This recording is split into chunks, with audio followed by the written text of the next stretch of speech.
Boa noite, gente boa, bem-vindos ao Cogito, bem-vindos à temporada 5 da série do conhecimento. Hoje vamos para o episódio 5 e, portanto, será que temos aqui qualquer coisa de cabalístico? Temporada 5, episódio 5.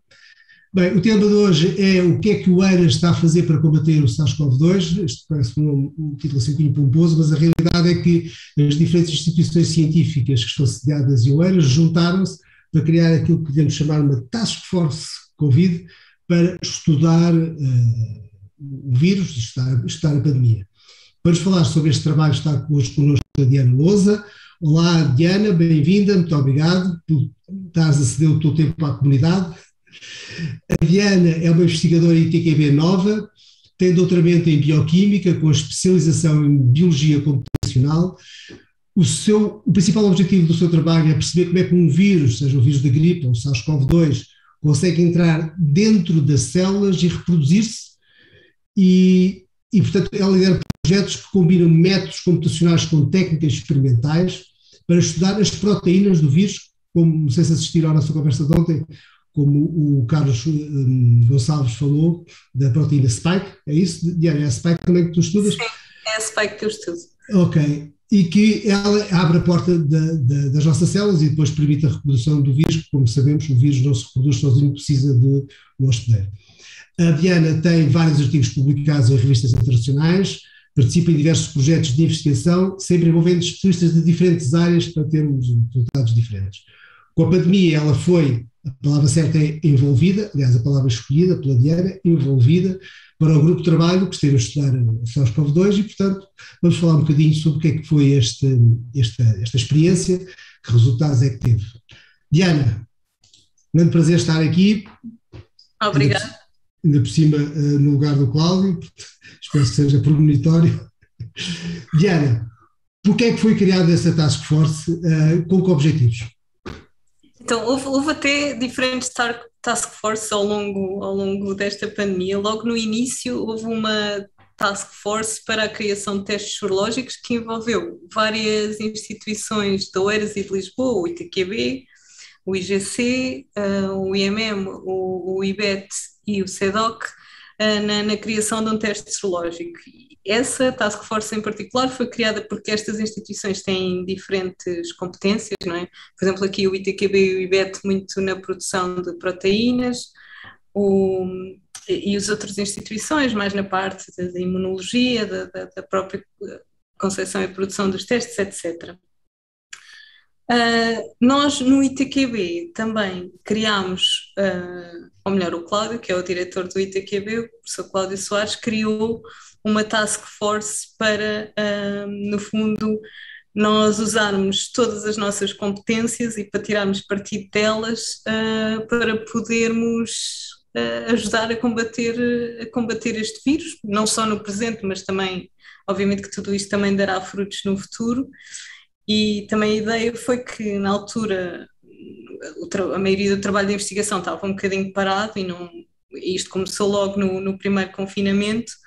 Não se podia fazer muita coisa porque havia restrições, mas trabalhar em Covid era tão essencial que para fazer esse trabalho se abriu uma exceção e houve por parte da instituição a decisão de investir alguns fundos, que não eram obviamente montantes muito elevados, mas que davam para financiar alguma investigação nesta área e então foi lançado um repto à nossa comunidade para que as pessoas que pudessem de alguma forma contribuir em diferentes frentes, e aqui a especialidade do ITQB é muito proteínas, não é? E como neste vírus as proteínas têm um papel essencial na sua entrada, na sua replicação, em todo o processo de infecção, nós fomos, e também no que diz respeito aos testes, também tivemos um papel muito importante.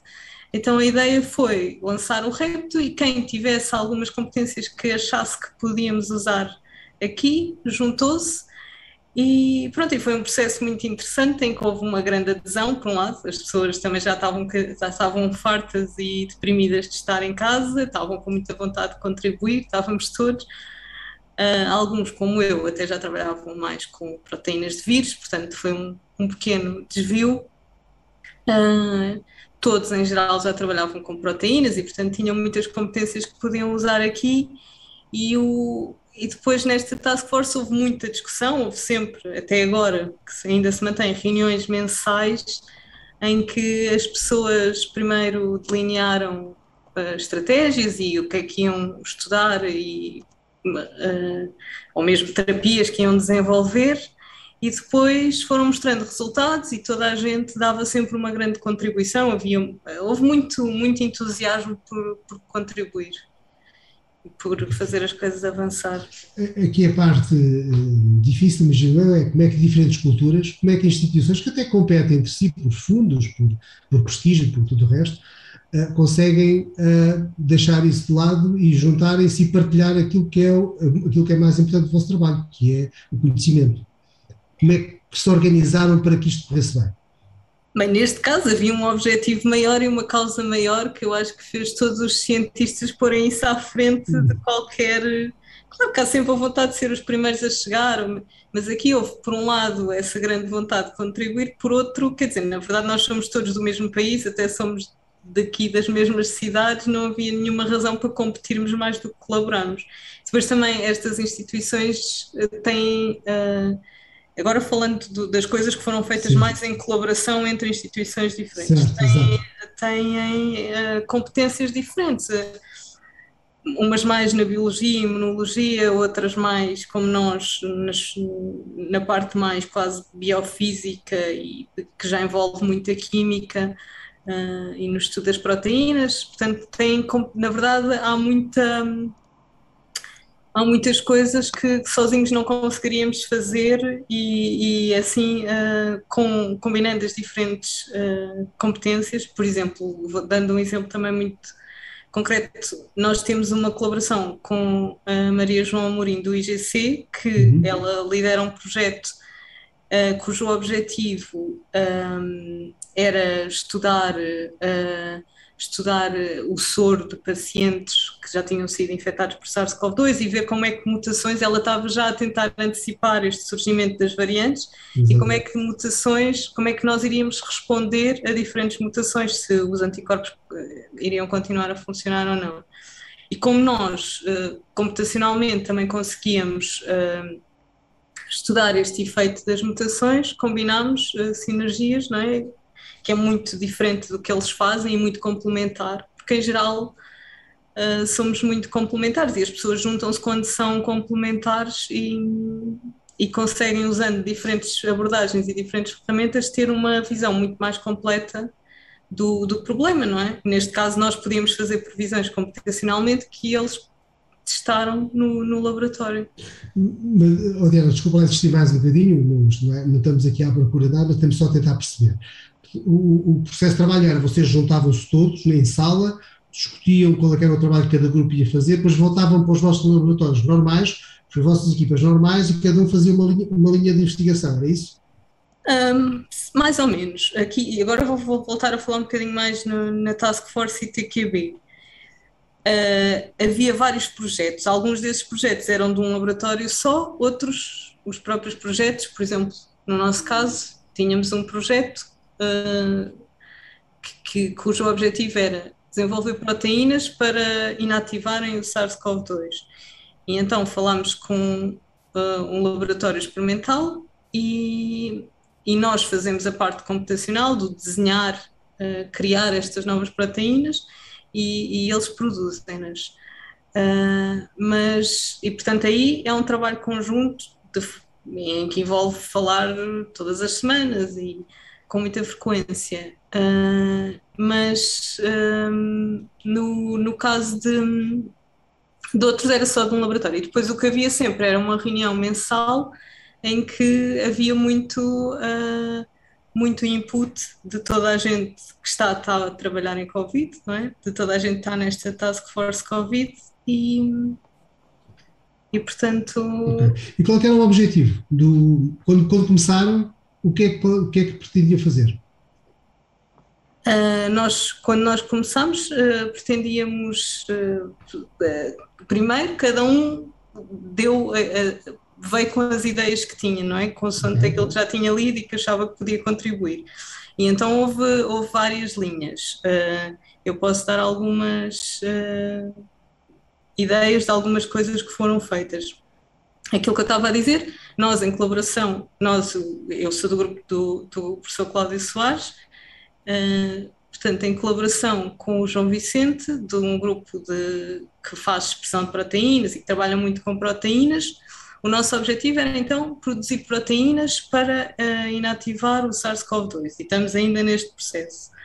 Ou seja, desenhar proteínas completamente de novo que pudessem ligar-se ao vírus e bloquear a sua interação natural.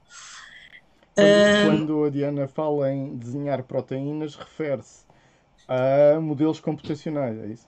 Modelos computacionais. De moléculas, desenhar moléculas, é isso? Desenhar moléculas, ou seja, eu vejo que alterações é que eu posso fazer, ou às vezes quase de novo, que conjunto, uma proteína é formada por aminoácidos, pronto, não interessa, é como são os building blocks, os blocos que constituem as proteínas.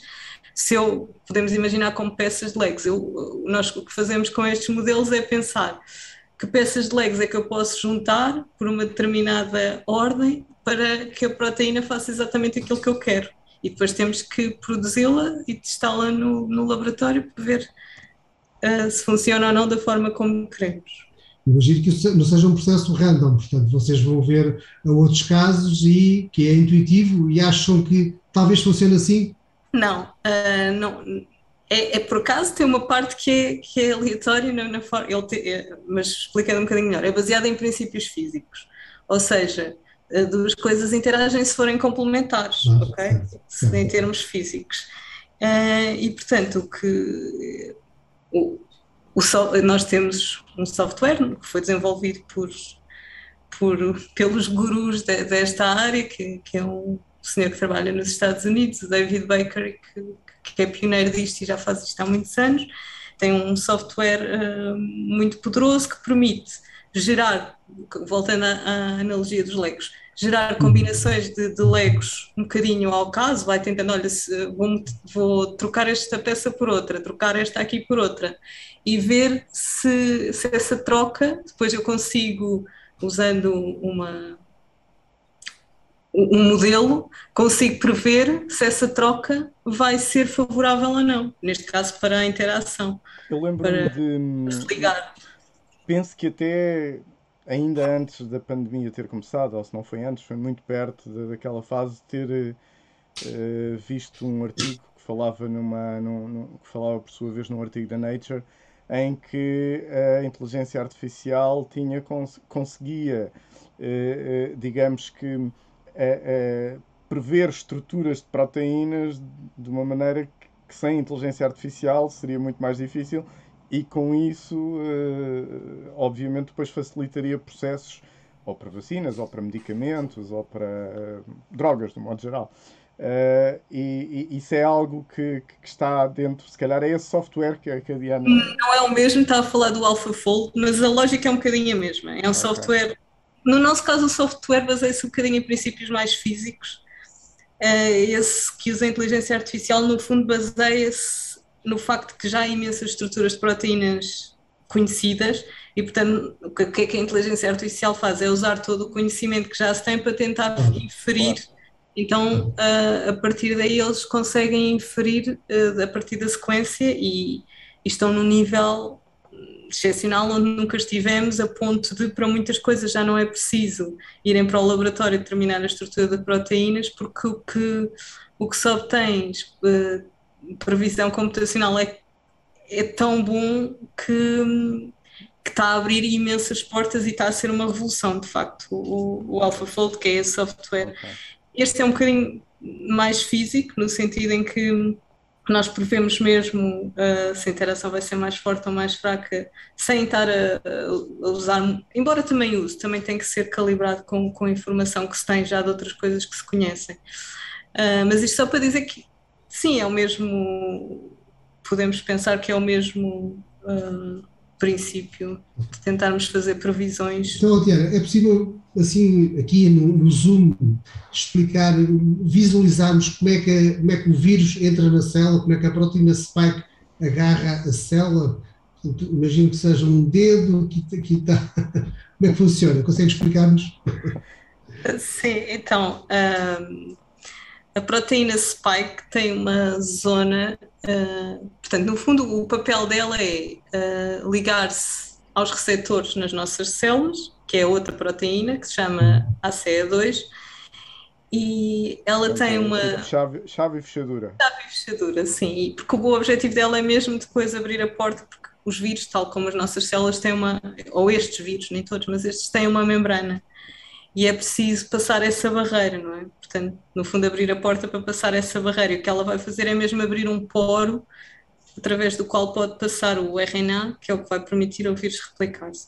E, portanto, ela tem uma zona cá na ponta, que é a ponta da chave, digamos assim, que é o que vai entrar, que vai ligar-se aqui ao receptor, que se chama de mini de ligação ao receptor e que é uma parte essencial e que estudamos muito. Pronto, é quando essa a spike ou essa zona da spike se liga à SE2, isso vai disputar depois uma cascata de acontecimentos, vai haver depois a interação de uma outra região com a própria membrana do vírus e vai abrir um poro no fim de todo esse processo, mas é um processo assim muito complexo. Nós temos tendência a achar que os vírus são simples, mas depois em termos dos seus processos e dos mecanismos são coisas muito bem orquestradas. Portanto, é um processo em que acontecem imensas alterações nesta proteína, ela muda de forma completamente durante o processo, tem essa capacidade, até porque ela tem que ser ainda cortada, e tudo isto tem que acontecer, e quanto mais eficiente for, por exemplo, o corte, a ligação ao receptor, é isto que, por exemplo, as variantes que vão aparecer, otimizam. É todas estas etapas do processo. Pronto, isto combina então com a entrada do RNA. Mas é o RNA que entra ou é todo o vírus que entra dentro da célula?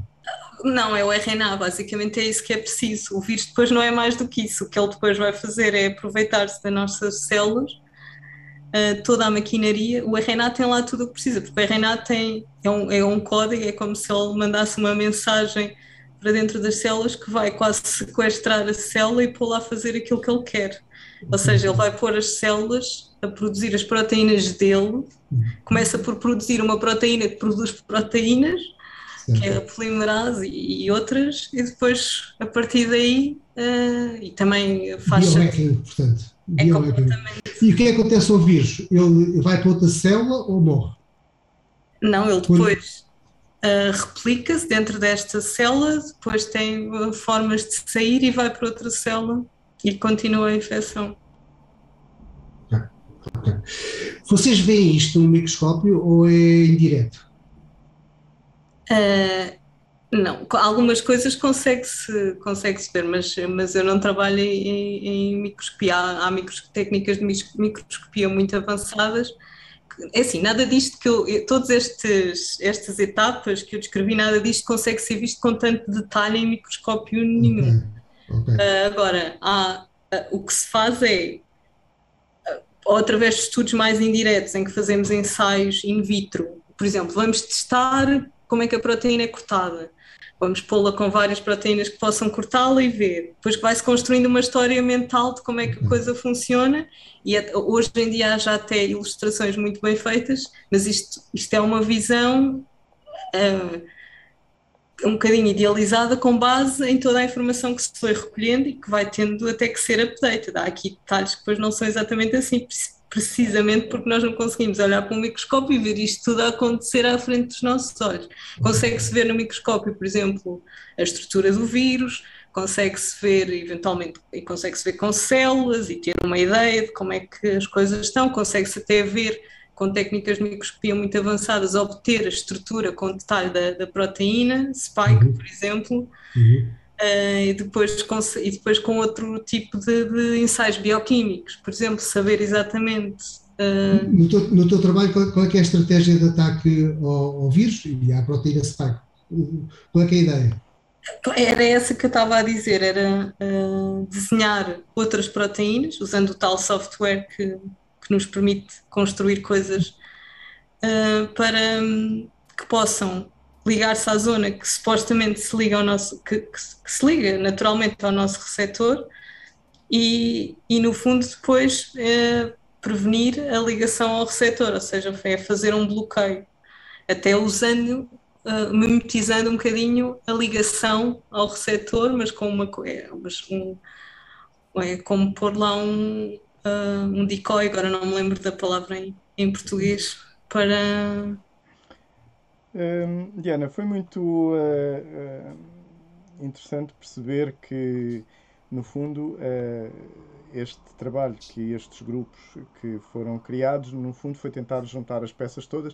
Mas uma das coisas também que é interessante, e isto não apenas em relação ao vosso grupo, mas numa perspectiva global, e que muitos dos críticos das vacinas dizem, a vacina foi produzida muito rapidamente e isso tudo, na verdade foi produzida rapidamente porque já havia, digamos, o conhecimento de base para o fazer. Explique-nos um bocadinho o que é que permitiu esta versão tão rápida de tudo isto que se conseguiu fazer. Sim, havia já. É mau até para a própria ciência que as pessoas pensem que as coisas surgem assim do nada e que são muito rápidas, porque cria uma certa ilusão que não é verdadeira e não dá a verdadeira noção de como é preciso continuar a apoiar a ciência fundamental. E neste caso eu até estive a ler há bocado, porque saiu há bocado, a história de como estas coisas aconteceram. Primeiro houve toda a investigação que vem desde do meio do século passado, a investigação mais intensiva em RNA e tudo isso que nos permite compreender melhor como é que funciona o RNA. E depois toda esta ideia de como fazer o RNA entrar dentro das nossas células, porque estas vacinas funcionam assim, são, quer dizer, as que apareceram mais rápido e mais eficazes, as vacinas baseadas em RNA, é uma tecnologia completamente nova e que só foi possível porque houve pessoas já nos anos 80 nem era a pensar em vacinas, mas lembraram-se de tentar perceber. No fundo, a ideia aqui é por o RNA do vírus dentro das nossas células produzirmos só spike, que não vai causar doença nenhuma, mas vai treinar o nosso sistema imunitário. Mas para fazer isso é preciso saber como introduzir RNA dentro das nossas células e essa tecnologia que não foi fácil de conseguir e vem já desde os anos 80 e houve pessoas que tiveram que lutar imenso, sempre a ser que ninguém acreditava nelas e depois foi preciso otimizar quer o RNA, ele precisa de estar envolto numa cápsula de lípidos, tudo isso foi preciso ser otimizado para ser tudo mais estável e conseguir de facto entrar bem nas células e ninguém ligava nada a isso. Houve startups que se tentaram criar, só algumas é que persistiram, porque era uma coisa nova, mas portanto houve décadas de investigação que permitiram chegar aqui e neste caso em particular com coisas por quem ninguém dava muito, na verdade. Excelente. Esta dimensão de investigação de proteínas está também na base da capacidade de testes que se desenvolveu, que também foi extraordinária, não é? Ou seja, não só os iniciais, e que ainda se mantêm como os mais, digamos, sofisticados, os PCR, mas também agora aqueles, os antigénio, isso tudo, e depois os outros para ver se houve infecção ou não, os serológicos. Fala-nos aqui um bocadinho de toda esta panóplia, o que é cada um e qual é que foi o percurso e sei que vocês também tiveram nesses grupos envolvidos nessa... Sim, eu acabei até por não falar muito mais de outras coisas que se está a fazer aqui no ITQB. Uma delas foi os testes e em várias vertentes. Querem aplicar os testes mais standard de PCR, até em colaboração com a Câmara de Oeiras, para testar algumas pessoas da comunidade com cargos com trabalhos que justificassem esses testes e o ITQB fez muitos milhares de testes até agora, esses testes mais standard de PCR. Esses testes, no fundo, vão analisar o RNA do vírus. Vão ver se a pessoa tem o RNA. Eles amplificam o RNA do vírus e vão ver, e até quantificar se a pessoa está infectada, porque detectam se está lá o RNA, que é uma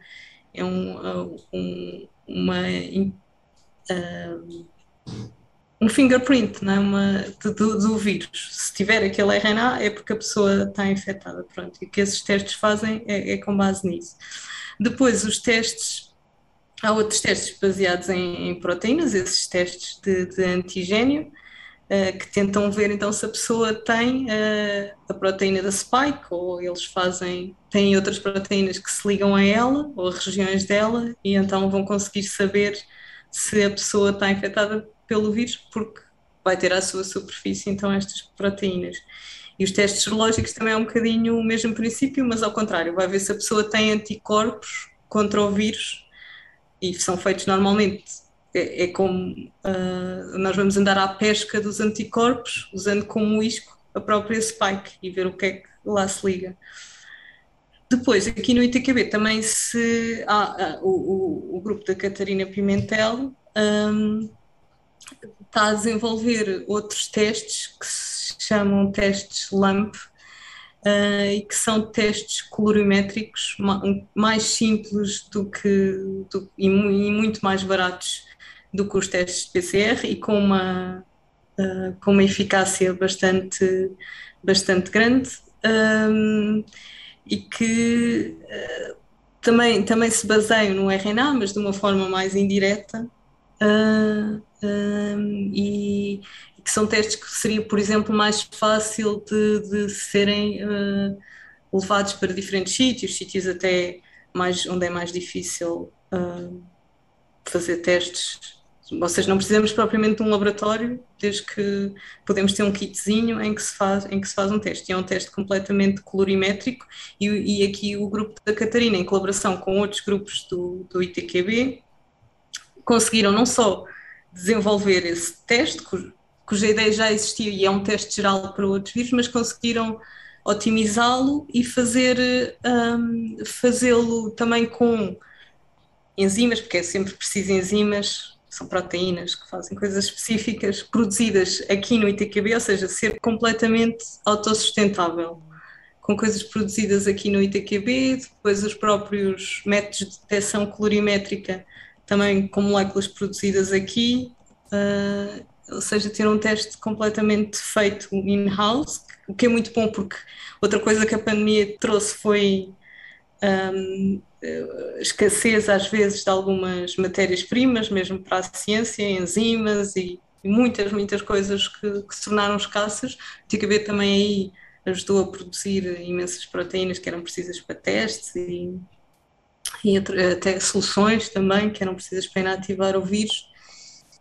Pronto, esse em relação aos testes. Conseguimos chegar a um ponto em que hoje em dia um teste compra-se por 2 euros, não é? E faz-se em 10 minutos em casa. Isso é, diria eu, quase tão revolucionário como a vacina, não é? Ter sido tão rápido. Sim.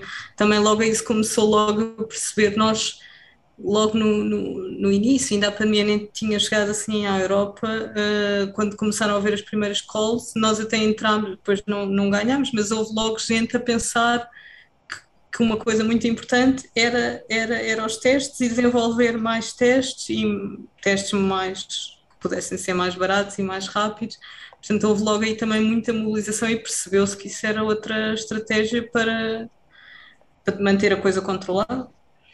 E esses testes, fala-se muito na sensibilidade, na especificidade, se na verdade não se baralham com outros coronavírus, se os positivos são mesmo, se as pessoas que estão infectadas são positivas e não falsos positivos, se os negativos dão negativo, ou seja, essas coisas todas, como é que isso se consegue em termos de investigação, como é que se consegue ir refinando de modo a chegar a uma coisa que seja possível ter essa finura tão grande?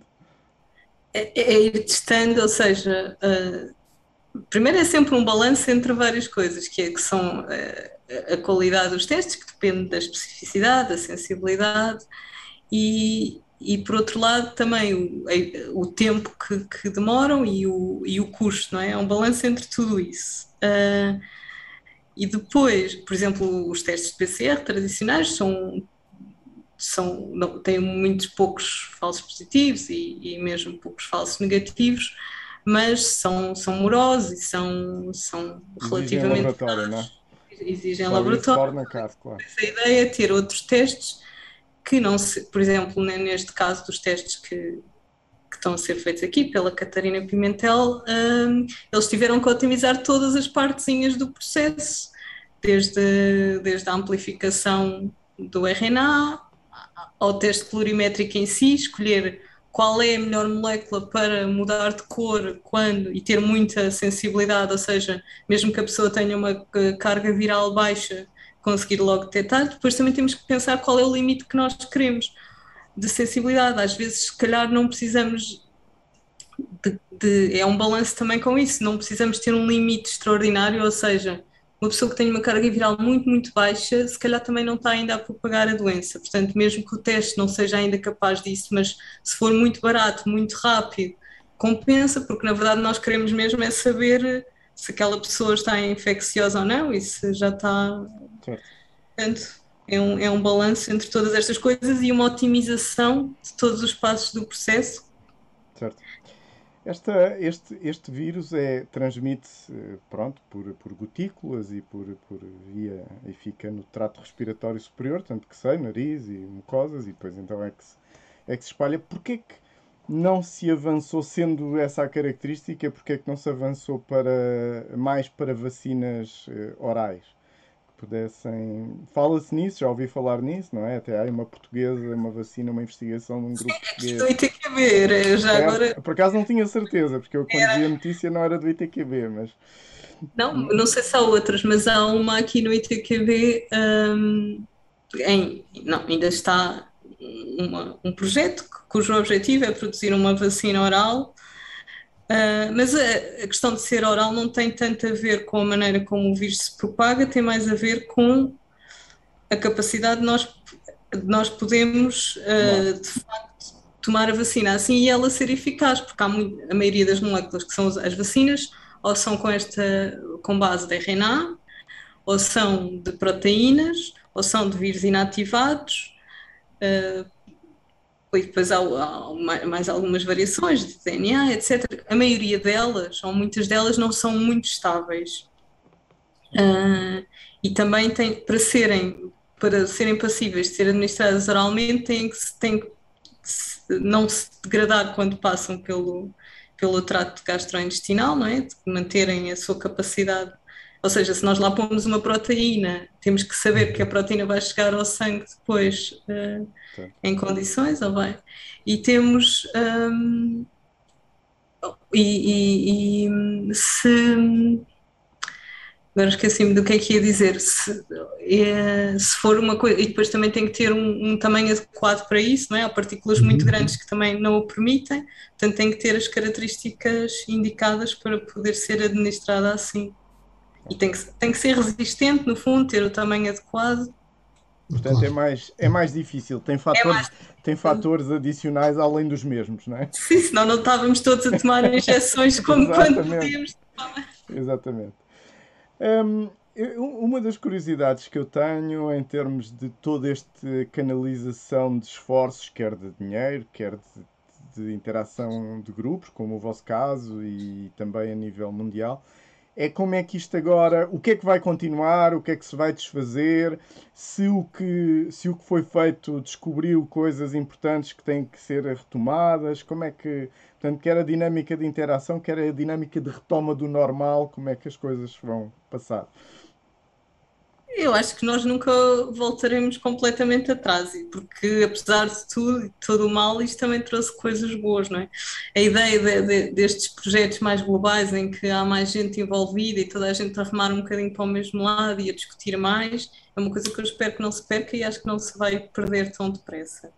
Depois, mesmo este trabalho em coronavírus, no meu caso, como eu disse, foi um pequeno desvio e tornou-se e vai se tornar durante muitos anos o tema de investigação principal, porque as coisas não acabam aqui e um grande erro que se cometeu quando houve o MERS, quando houve o SARS, foi que a investigação foi morrendo ao longo, que foram outros coronavírus importantes, foi morrendo ao longo do tempo e isso, apesar de tudo, ainda aprendemos muito com eles, mas podemos ter aprendido ainda mais, e, portanto, mesmo isso, esta investigação. Pois a investigação em geral em doenças infecciosas, isto mostrou-nos que nós somos muito mais frágeis do que pensávamos e muito mais suscetíveis a estas doenças. Portanto, espero que também continue. Depois esta coisa da ciência um bocado mais aberta e o processo mudou um bocadinho, que obviamente que a ciência tem que ser avaliada por pares e é sempre avaliada por pares, mas o método mais tradicional, por exemplo, quando se publica um artigo científico, é que ele só é publicado, só é dado a conhecer depois de já ter passado uma avaliação por outros investigadores, e isso às vezes é um processo muito demorado. Isto fez com que agora as pessoas, quando já têm os resultados, publiquem numa forma que se chamam pré-prints, que é uma publicação mais acelerada, ainda antes de haver uma validação por pares, que depois acaba por sempre haver mais tarde, porque as pessoas acabam por publicar nas revistas tradicionais e porque também vai havendo a própria avaliação da comunidade quando saem os artigos, e alguns depois têm que ser retirados. Tem os seus problemas, porque mesmo neste caso positivos também. Hidroxicloroquina e coisas desse estilo, que houve grandes hypes à volta disso, um bocadinho pelo excesso de velocidade com que as coisas foram feitas e trazidas cá para fora, mas há momentos que são excepcionais, e para momentos excepcionais, ações excepcionais, não é? Mas mesmo assim, e eu acho que algumas dessas coisas vão se manter, porque se calhar não é assim tão mau nós darmos as coisas a conhecer antes e elas irem sendo criticadas e melhoradas, mas portanto, entretanto... o método acaba por ser robusto mesmo eu acho que sim, com esse risco, não é? É que sim. Tem que se ter cuidado depois, sobretudo quando sai para fora da comunidade. A filtragem faz-se à vista, mas faz-se na mesma. Sim, a filtragem acaba-se por se fazer sempre. Certo. Diana, como é que avalias a situação cá em Portugal, em termos de pandemia, obviamente, ou seja, estamos a caminho de 85% da população vacinada. Hoje foi anunciado 85,1%, recorde do mundo. Saiu aí numa... Mas assim, já conseguimos ter mesmo uma imunidade de grupo com este nível, mas mesmo assim ainda temos infecções diárias novas infecções diárias na casa dos 1000. Como é que avalias isto tudo? Sim, é um bocadinho intrigante, e a questão da imunidade de grupo, os próprios cientistas nunca se entenderam muito bem, nem é a minha especialidade, qual é o threshold de CK1, porque depende do vírus e depende da dinâmica das coisas. Eu acho que eu esperava que nesta altura já tivéssemos com um bocadinho menos de infecções, mas a verdade é que, por um lado, as vacinas não são completamente eficazes, sobretudo em relação à infecção, não é? A vacina tem uma eficácia grande em relação à doença grave e morte, mas em relação à infecção tem alguma eficácia, mas não protege totalmente, portanto o vírus continua sempre a poder, apesar de tudo, circular. E depois, acho... também voltei-me a esquecer um bocadinho do que é que ia dizer, mas acho que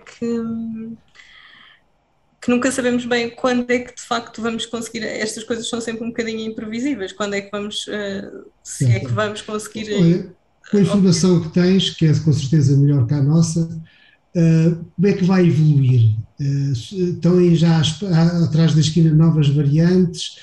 Pelo contrário, os resultados das vacinas para todos os efeitos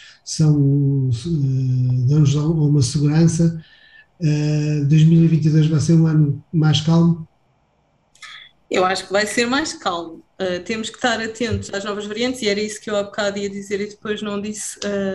Também por causa de ter aparecido a variante Delta, ainda temos estes números, não é? Porque a vacina tinha sido desenvolvida antes e, portanto, as variantes mudam um bocadinho as coisas. Sim, o vírus vai continuar a evoluir, até porque no terceiro mundo, por exemplo, ainda há muito pouca gente vacinada, não é? Isso vai dar margem para haver novas variantes. É um bocadinho imprevisível se elas lhe vão dar vantagem ou não, se vamos ter uma outra variante ainda mais infecciosa do que a Delta ou não. Mas de qualquer maneira estamos muito longe de estar como estávamos antes de ter a vacina, não é? E nota-se até na disposição das pessoas e na forma, quer E dizer, aqui no... com o que se sabe de outros vírus, esta Delta atingiu uma infecciosidade tão elevada, já quase no máximo de outros vírus, não é? Sim, Não, mas há não vírus. gravidade, mas a infecciosidade, a transmissão disparou em relação às variantes iniciais. Sim, sim, mas há vírus, mesmo assim, com ainda maior capacidade de transmissão. Por exemplo, o sarampo tinha muita capacidade, só que as vacinas realmente conseguiram controlar.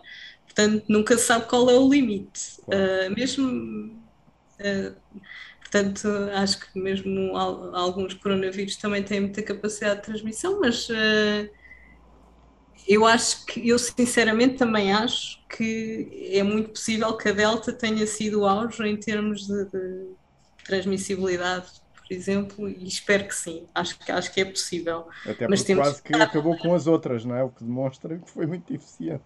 sim, foi. Ainda não se sabe exatamente porquê, então nós próprios estamos a estudar isso e temos algumas pistas, mas o que é mesmo importante é que estejamos atentos ao aparecimento de novas variantes e que até a fazer previsões, como nós fizemos nesse trabalho que eu falei com a Maria João Amorim, que é estarmos até à frente do vírus e estarmos a tentar prever que mutações é que poderão ser mais preocupantes e, portanto, Olha, essas variações, eventualmente, que impacto é que poderão ter? Estamos a especular, eu sei, mas é importante nós temos, enfim, agora já não estou a falar com a cientista, estou a falar mais com a cidadã, porque estamos a especular.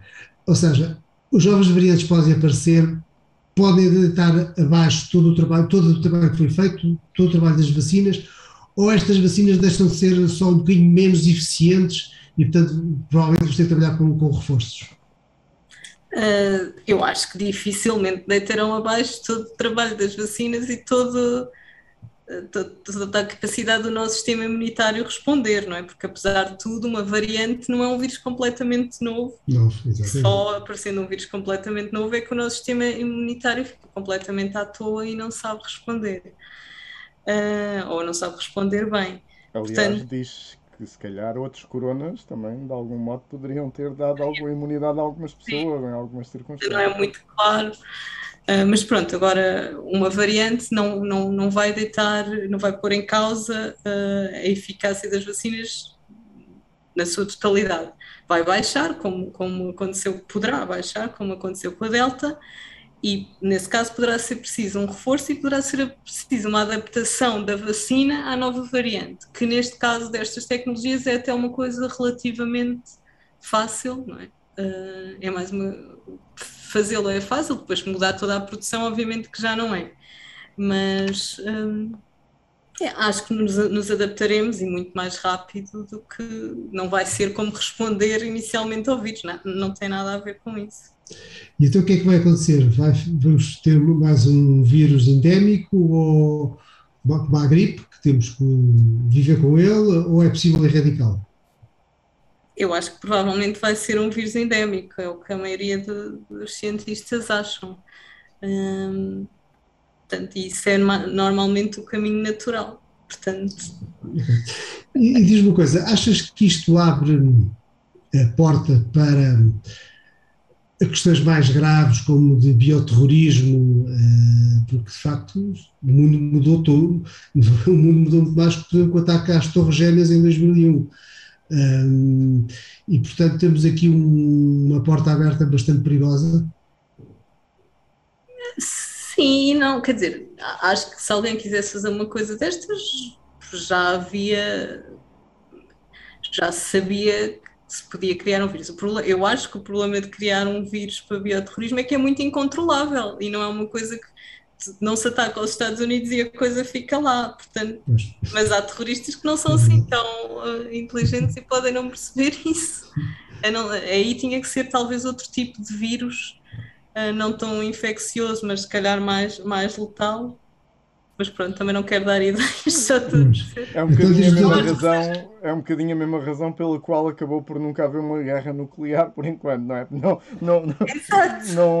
Não há uma vantagem de ninguém, não é? Então deixa-me fazer a pergunta de outra forma. A tecnologia disponível para desenvolver novos vírus, artificialmente em laboratório, é mais ou menos acessível ou exige, tal como o nuclear, um grau de complexidade bastante elevado?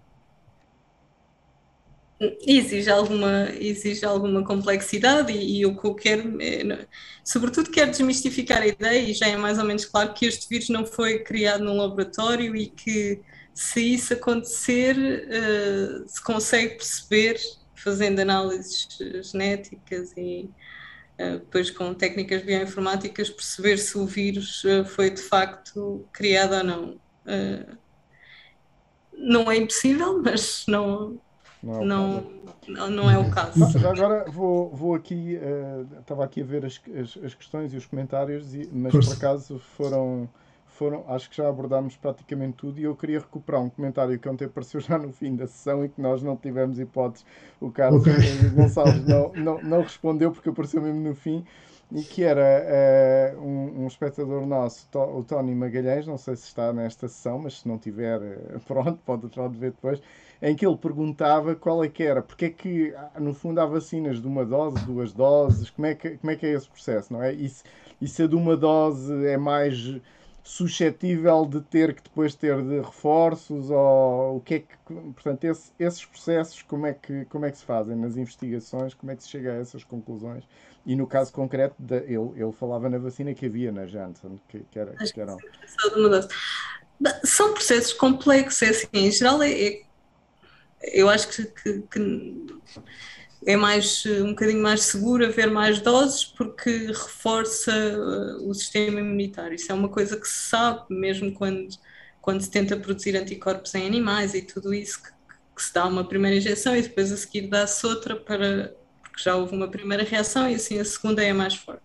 Mas depois o que eles fazem é que fazem testes testes clínicos, ensaios clínicos, em que experimentam diferentes número de doses e diferentes concentrações e veem o que é eficaz e o que é necessário para a vacina ser eficaz. E no caso da Janssen chegaram à conclusão que uma dose eu não li os ensaios clínicos, mas provavelmente não fez muita diferença dar uma segunda dose. E aí Ficou uma. é escusado, basta uma. Nas outras, viram Mas não se que corre o risco que por causa disso tenha que ser alvo de reforço mais facilmente que as outras. podem chegar à conclusão que é melhor levar uma segunda dose, sim. Mas não, quer dizer, não necessariamente. Há muitas vacinas que são só de uma Só dose de uma e dose. Certo. de outras doenças e são muito Eficaz. eficazes. Muito bem. Diana, estamos quase a chegar ao fim da nossa sessão. Agora queria te perguntar, como cidadã, olhando para esta pandemia, que é a experiência social e económica mais intensa das nossas vidas, muito provavelmente, o que é que fica do que passa? O que é que retiras? O que é importante reter? O que é importante melhorar? Agora extravasando um bocadinho a área da ciência. Acho que aprendemos um bocadinho que não somos tão invencíveis como pensávamos e que temos que estar mais bem preparados para estas coisas, e nomeadamente investir mais em ciência e nesta questão das doenças infecciosas. Aprendemos, se calhar, a dar valor a outras coisas a coisas que tínhamos que eram muito simples, como poder ir jantar a um restaurante de uma maneira completamente livre e fazer festas e churrascos e tudo isso que agora não podemos fazer e na altura pareciam coisas banais e agora são coisas que valorizamos um bocadinho mais. Um, por outro lado, houve coisas um bocadinho negativas que ficamos com algum medo destas doenças infecciosas e, portanto, se calhar vamos ficar algum tempo com receio de estarmos mais próximos e de estar em sítios com muita gente e tudo isso. Se calhar vão-nos ficar alguns traumas e alguns medos. E depois fica, se calhar, uma maior colaboração entre entre as pessoas, não sei, espero que sim. Às vezes as coisas depois também passam rápido e a memória também é mais curta do que nós pensamos, mas eu espero que fique um bocadinho, tal como nesta task force, esta ideia de fazer as coisas mais em colaboração e de arregaçar as mangas quando é preciso. Muito bem. Diana, eu sei que foste apanhada de surpresa, mas eu pedi-te agora para fecharmos aqui a nossa conversa que trouxesses um livro para espalhar conhecimento, para criarmos aqui círculos virtuosos do conhecimento. Que livro é que estás a ler e queres partilhar com quem nos está a ver e a ouvir? Pronto, eu estou a ler e já estou a ler há algum tempo, por vários motivos, porque tenho pouco tempo e porque é grande e porque é um livro bastante duro. As Vinhas da Ira, que já andava para ler há algum tempo. É o livro mais duro que eu alguma vez li. Steinbeck. Do Steinbeck, sim. E o que eu tiro dali, e mesmo comparando com esta pandemia, é que a vida pode ser ainda muito mais dura e que, apesar de tudo, as pessoas vão resistindo. E, por outro lado, também tiro que a coisa mais importante é nós não nos deixarmos cair na desumanização da sociedade, que é um bocado o que aquele livro fala, não é? Uma total. Porque a ideia de que às vezes há um sistema que nos captura e esse sistema é completamente desumano, mas mesmo havendo esse sistema, há sempre peões no meio do jogo que podem fazer alguma coisa para as coisas serem diferentes. O polícia que é totalmente insensível, ou, neste caso, por exemplo, pensando no nosso mundo mais normal, as pessoas que são totalmente insensíveis aos refugiados e coisas desse género, ou seja, por muito desumano que o sistema seja, há sempre no meio pessoas que podem fazer alguma diferença. É por isso que és cientista? Não sei, acho que sou um bocado porque aconteceu, não posso dizer que tenho uma, mas acho que a pandemia me trouxe mais a noção da importância e de que nós podemos de facto contribuir para alguma coisa muito palpável. E a responsabilidade também ao mesmo tempo, não é? Sim. E a responsabilidade, sim, houve uma grande. Sim, que foi difícil também vencer essa pressão, mas que sim, acho que a pandemia nos trouxe isso também. Muito bem, Diana, muito obrigado, bom trabalho, vamos continuar a ver por aí. Este foi o final do episódio 5. Amanhã, às 21h30, estamos aqui outra vez para as conversas criativas com o que é que podemos aprender com o design e a arquitetura. Os nossos convidados vai ser a Guta Moura Guedes, a presidente da Experimenta Design, e o arquiteto Luís Batista Fernandes. Vai ser uma conversa muito interessante. Muito obrigado, boa noite, façam o favor de serem felizes. Obrigada.